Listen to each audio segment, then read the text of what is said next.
ഹദീസുകളിൽ പഠിച്ചൊരു വിഷയമുണ്ട്, കുടുംബബന്ധം ചേർത്താൽ ദീർഘായുസ് കിട്ടുമെന്ന്. കുടുംബബന്ധം ചേർത്താൽ ദീർഘായുസ് കിട്ടുമെന്ന് ഹദീസിൽ നമ്മൾ പഠിച്ചിട്ടുണ്ട്. അപ്പൊ നമ്മൾ ചിന്തിച്ചിട്ടുണ്ടാകും, കുടുംബബന്ധവും ദീർഘായുസും തമ്മിലുള്ള ബന്ധം എന്താണെന്ന് ചിന്തിച്ചിട്ടുണ്ടാകും. ഞാനൊക്കെ ചിന്തിച്ചിട്ടുണ്ട്, കുടുംബബന്ധവും ദീർഘായുസും തമ്മിലുള്ള ബന്ധം എന്താണ്. ഇക്കിഗായ് എന്ന് പറയുന്ന ഒരു പുസ്തകമുണ്ട്. ഇക്കിഗായ് ജപ്പാനിലെ ഒക്കിനോവ എന്ന് പറയുന്ന പ്രദേശത്തെ നല്ല ഒരുപാട് കാലം ആയുർദൈർഘ്യമുള്ള ഒരു നാട്ടുകാരെ കുറിച്ചുള്ള ഒരു പഠനമാണ് ഇക്കിഗായ്. ഇക്കിഗായ് എന്ന് പറഞ്ഞ വേർഡിന്റെ അർത്ഥം ഓൾവേസ് ബീയിങ് ബിസി എന്നാണ്. എപ്പോഴും നിങ്ങൾ തിരക്കുള്ളവരായിരിക്കുക. നിങ്ങൾ റെസ്റ്റ് എടുക്കേണ്ടവരല്ല, വിശ്രമിക്കേണ്ടവരല്ല. ഒന്ന് കഴിഞ്ഞാൽ അടുത്തത്, അത് കഴിഞ്ഞാൽ അടുത്തത്. ഇക്കിഗായ് ഓൾവേസ് ബീയിങ് ബിസി, എപ്പോഴും നിങ്ങൾ തിരക്കുള്ളവരാകണം. അതിലൊരു അവരുടെ ആരോഗ്യ രഹസ്യത്തെ കുറിച്ച് പറയുന്നുണ്ട് ഇക്കിഗായ് എന്ന പുസ്തകത്തിൽ. 130 വയസ്സ് വരെ ജീവിക്കുന്ന 1,00,000 ആളുകളിൽ 25,000 ആളുകളും 100 കടക്കുന്നുണ്ട്. 1,00,000 ആളുകളിൽ 25,000 ആളുകളും 100 കടക്കുന്നുണ്ട്. 100 കടന്നു പറഞ്ഞാൽ നമ്മളെ പോലെ ബെഡ് റിഡൺ ആയിട്ടുള്ള 100 അല്ല, ഹോസ്പിറ്റലിൽ പോയിട്ട് കിടക്കുന്ന 100 അല്ല. 130ാമത്തെ വയസ്സിൽ അവർ മരിച്ചാല് അതിന്റെ തലേ ദിവസം വരെ അവർ ജോലി ചെയ്യുന്നുണ്ടാകും, അധ്വാനിക്കുന്നുണ്ടാകും. അപ്പൊ അവരുടെ സീക്രട്ട്, ഈ ഒക്കിനോവ എന്ന് പറയുന്ന പ്രദേശം ഹിരോഷിമ നാഗസാക്കിയുടെ അടുത്തുള്ള ഒരു പ്രദേശം. ഹിരോഷിമയും നാഗസാക്കിയൊക്കെ നമുക്കറിയാം. ആറ്റം ബോംബ് വർഷിച്ച് ഉടലില്ലാതെ തലയില്ലാതെ അംഗവിച്ഛേദമുള്ള രീതിയിൽ ആളുകൾ ജനിച്ചു വീഴുന്നൊരു മണ്ണാണ്. ആറ്റം ബോംബിന്റെ അനന്തരഫലമായിട്ട് വേൾഡ് വാറിനോടനുബന്ധിച്ചുള്ള അതിനോട് ചേർന്ന് നിൽക്കുന്ന ഒരു സ്ഥലം, ജപ്പാനിലെ സൗത്ത് ഭാഗത്തുള്ള ഒരു സ്ഥലം ഒക്കിനോവ. പക്ഷെ അതിനോട് ചേർന്ന് നിൽക്കുന്ന ഒരു സ്ഥലമായിട്ടും ഇവിടെ 130 വയസ്സ് വരെ ജീവിക്കുന്നു. രോഗങ്ങളില്ല, അസുഖങ്ങളില്ല. അവസാന ദിവസം വരെ അവർ ജോലിക്ക് പോകുന്നു. എന്താണ് കാരണമെന്ന് അന്വേഷിച്ചപ്പോ അതിലൊരു കാരണമാണ് അല്ലാഹുവിന്റെ ഹബീബിന്റെ ഹദീസിൽ നിന്ന് നമുക്ക് പഠിക്കാനുള്ളത്. ഭക്ഷണം കഴിക്കുമ്പോൾ, ഒന്നിച്ചിരുന്ന് ഭക്ഷണം കഴിക്കുമ്പോൾ അവര് പറയാറുള്ളൊരു വാക്കുണ്ട്, ഹരാഹച്ചിബു. ഹരാഹച്ചിബു എന്ന് പറഞ്ഞാല് 80% വേറെ നിറഞ്ഞാൽ പിന്നെ തിന്നാൻ പാടില്ല. അത് ഭക്ഷണത്തിന്റെ ടേബിളില് ഭക്ഷണമൊക്കെ വെച്ച് കഴിഞ്ഞാല് അവര് ഒരാൾ പറയും ഹരാഹച്ചിബു. 80% വേറെ നിറഞ്ഞാല് പിന്നെ തിന്നരുത്. നബിതങ്ങൾ എന്താ പറഞ്ഞത്? 33% കുടിക്കണം, 33% തിന്നണം, 33% ഒഴിച്ചിടണം. അഥവാ ഒരു 70% വെള്ളത്തിനും അതുപോലെ തന്നെ ഭക്ഷണത്തിനും വേണ്ടി ഒരു 30% ഒഴിച്ചിടണമെന്നാണ് അല്ലാഹുവിന്റെ ഹബീബായ നബിതങ്ങൾ പറഞ്ഞത്. ഈ ഒരു ചിട്ടയാണ്, ഈ ഒരു ശൈലിയാണ് ഒക്കിനോവ എന്ന് പറയുന്ന പ്രദേശത്തുകാര് ഫോളോ ചെയ്യുന്നത്. 80% വേറിന്റെ 80% എന്ന് പറയുന്നത് ഒരു 800 മില്ലി ലീറ്റർ ഒക്കെ ആകുമ്പോൾ ഭക്ഷണം നിർത്തും.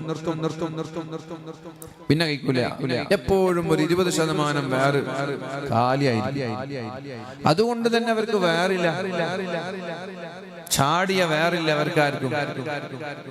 നമ്മുടെ കേരളക്കാരെ വേറൊക്കെ നിങ്ങള് ചാടാത്തൊരു വേറെ ചാടാത്ത ആളുകളെ കാണാൻ കഴിയോ?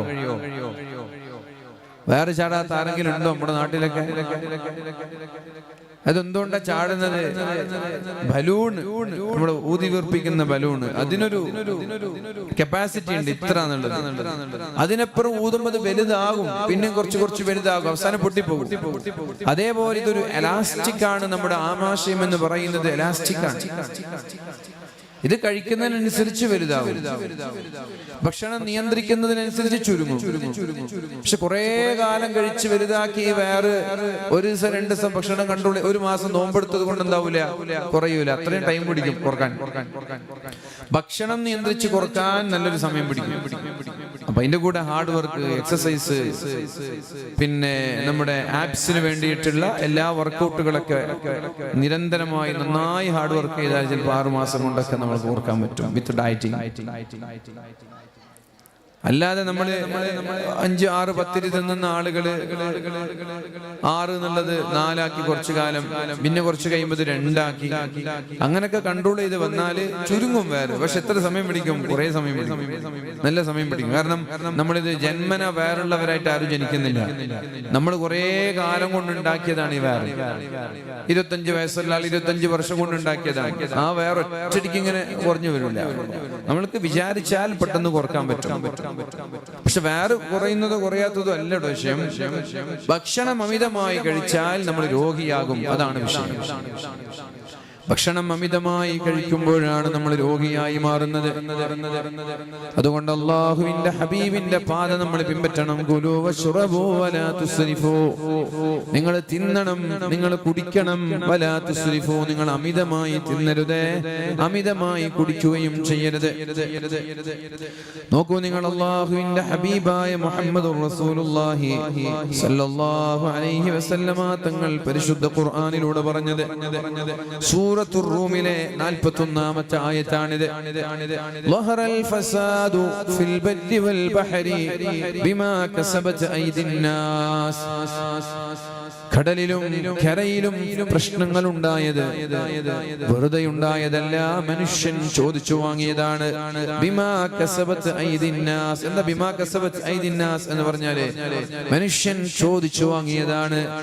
അപ്പൊ നമ്മളിലുള്ള പല അസുഖങ്ങളും നമ്മൾ ചോദിച്ചു വാങ്ങിയതാണ്, അള്ളാഹ് തന്നതാണ് എന്ന് പറഞ്ഞ് കൈ കഴുകി രക്ഷപ്പെടാൻ നോക്കണ്ട.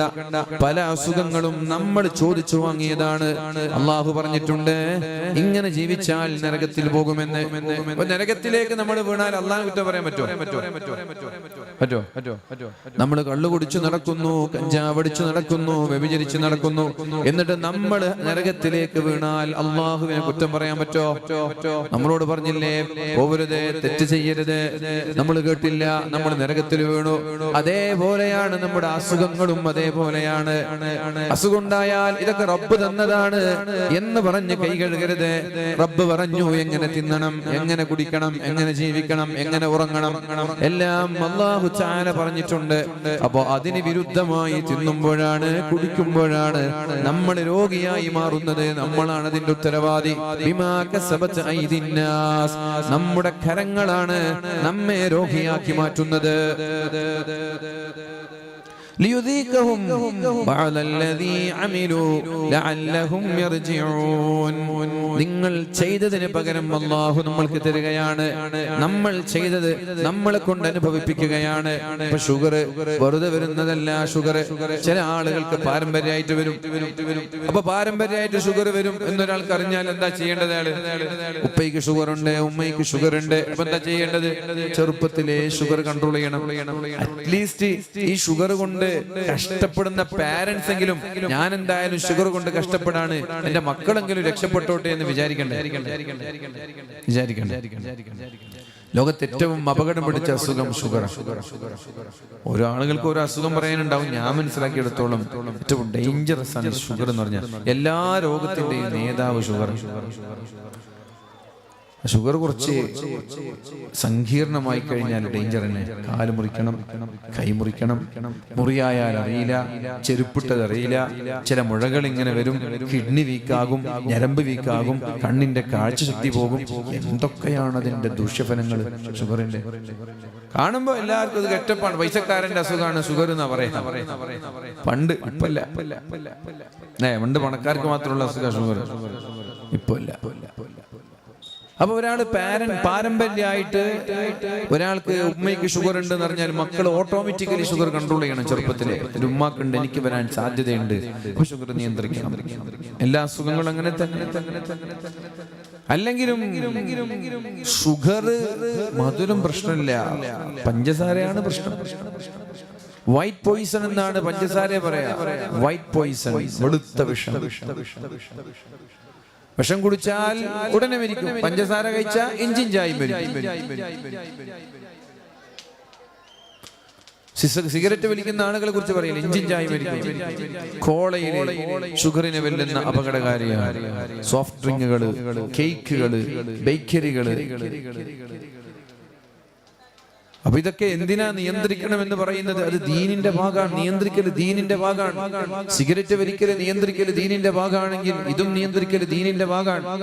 ഒരാൾക്ക് മധുരം ഇഷ്ടമാണെങ്കിൽ ഇഷ്ടംപോലെ ഫ്രൂട്ട്സുകളില്ലേ, പപ്പായ മധുരാണ്, വാട്ടർമെലൺ മധുരാണ്, ഡേറ്റ്സ് മധുരാണ്, പിന്നെന്താണ് ഷമാം മധുരാണ്, എല്ലാം മധുരം തന്നെയാണ്. ജ്യൂസ് അടിച്ചു കുടിക്കണമെന്നുണ്ടെങ്കിൽ പഞ്ചസാരക്ക് പകരം ഡേറ്റ്സ് ഉപയോഗിക്കാം, ഈത്തപ്പഴം ഉപയോഗിക്കാം. ഏത് ജ്യൂസും 2, 3, 4 ഈത്തപ്പഴം ഇട്ട നല്ല മധുരമുള്ള ഈത്തപ്പഴാകും. നാച്ചുറൽ മധുരാണ്, അതുകൊണ്ട് സൈഡ് എഫക്റ്റ് ഉണ്ടാവില്ല. ഇതൊക്കെ ആർട്ടിഫിഷ്യലാണ്. അതുകൊണ്ട് പ്രിയപ്പെട്ടവരെ, നമ്മളാണ് രോഗം വിളിച്ചു വരുത്തുന്നത്. ഇപ്പൊ കൊളസ്ട്രോൾ ഉണ്ടാകുന്നത് വെറുതെയാണോ?